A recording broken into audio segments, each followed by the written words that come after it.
Everybody, welcome back to the channel. Today we're going to go over a little issue I'm having with the Mustang.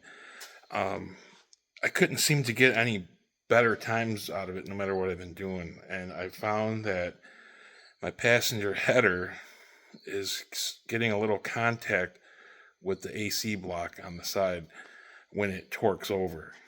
So when I initially take off, the car feels good. Then it kind of like feels like it loses it. And then every time it shifts, same thing.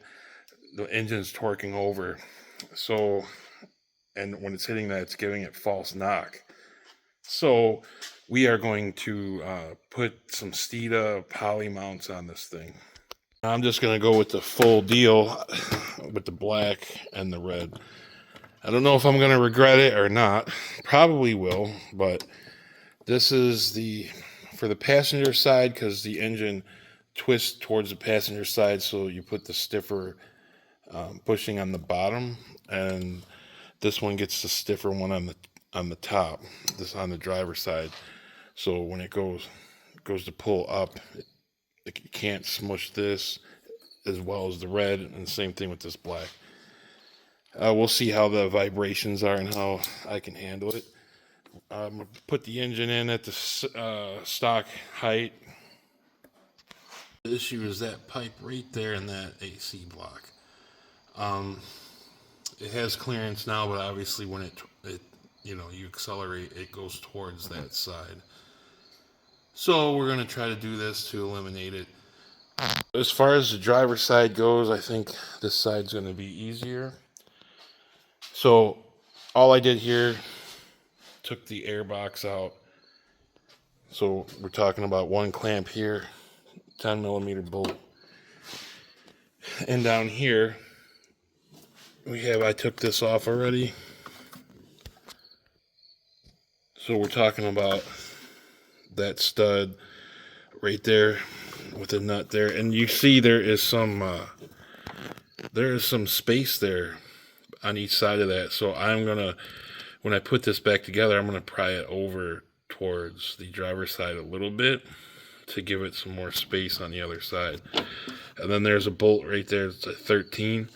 So the other one, I think I'm gonna have to get from the bottom, but that'll be pretty much it. And I'm not sure, but I'm gonna try to get those out and jack the engine up and sneak it out of there. If I can do that, then this side will be fairly easy, and then the other side might be a little harder. But looks like for the other side, I'm going to have to remove the brace, take this piece off, so I'm more wide open on this side. So I was able to get that bolt out down there just by taking an impact with a 13mm and getting it out like that. So now there's really just one more bolt on the opposite side of that to get it out. All right, for this side, I removed that bracket. It's just easier. And you're able to get a regular short extension and like a 6-inch ratchet to get this back bolt. And then this just comes right out. So I had to go back and flip the black and the red. I had it backwards. So I'm from here on out, you're gonna see it flip the other way. So I'm showing this now so somebody, if they're doing it step by step, doesn't do it backwards. So the engine wants to lift on this side, so you want the stiffer one on the bottom. And then on this side, you're gonna have the stiffer one on the top, so that the engine's gonna go like this, or wanna go like this, so it's pushing against the stiff going down on that side and on the bottom on this side. So just a heads up. All right, so right now I kind of slipped this in as like one unit, okay? So the bolt's kind of in there a little bit and it's just loose. So I can get this rear one started, because that's going to be the hard one. And then I can get these back and, just get this back up here and so on. So I got that bracket back in there. This bolt is almost tight all the way. Just got a little bit to go, and then just got to tighten the other one, but I can do that from the top, and then this side will be done. I got to tighten that very top center bolt, but I get that from the top too. All right, so this is the next day. It's not that it's taken a long time, it's just that I was done messing around last night with it, and I'm just starting on it today. So we're gonna do the passenger side. As far as the starter goes, it's not like it's in the way, but to get to the front bolt, I'm gonna do it from the top, and it would be easier if I take the that brace off. So when I do that, I'm gonna take the battery cable off, so it'll kill this, because I'll be swinging a ratchet around right here. Yeah, so we're gonna get to the top. I'll get that first front bolt out, and then we'll get the other two. Here with the stuff removed off the top, with a couple extensions, you can get right on that bolt down there. Of course, this thing is not focusing, but it's down there. We're back underneath. I got that front bolt out. There was mucho Loctite on that thing. So for this top one, I just got a short stubby wrench to get the nut off the center. So I'm gonna work on that, and then we just have this one right here, and then I can lift up on the motor and slide the other one in there. I'm gonna see if I can't get it out without taking that off. All right, so I got this bolt out too. Now I will tell you that they put, it seems like, a factory worth of Loctite on these bolts.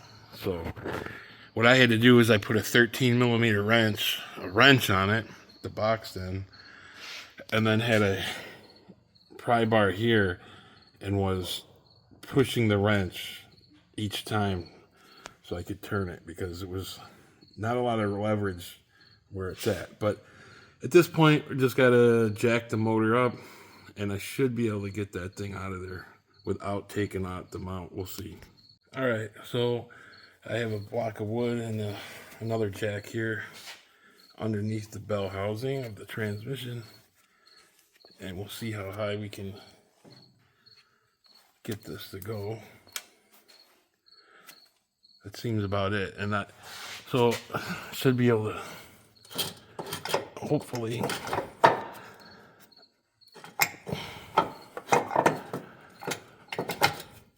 I'm gonna see if camera's kind of in the way, so I'm gonna see if I can get in there. All right, so I had to loosen this thing up. I could not get it out. So what I ended up doing is loosening all the bolts. So you have to take off, there's a trans cooler line bracket, nut. You could leave it there, but you could slide the bracket forward a little bit. And then there's a ground wire on this one. And then there's one on the other side there. But I had to loosen it. I had to actually leave the hardest one to get to up front, this top corner. I left it there, and these back three I just took out, and I could lift it up, and the other one came right out. So it's in there now. I got to tighten these here. This bolt is in there.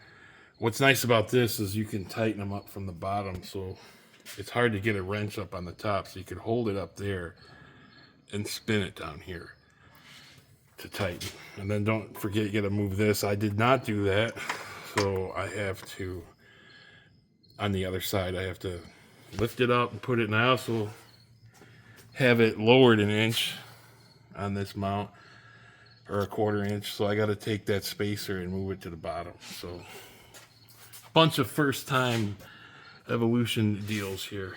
So let me get these bolts tightened up, and then I am going to try to shift the motor over to the driver's side a little bit, and then I'll tighten the main center bolts. All right, so everything's back together.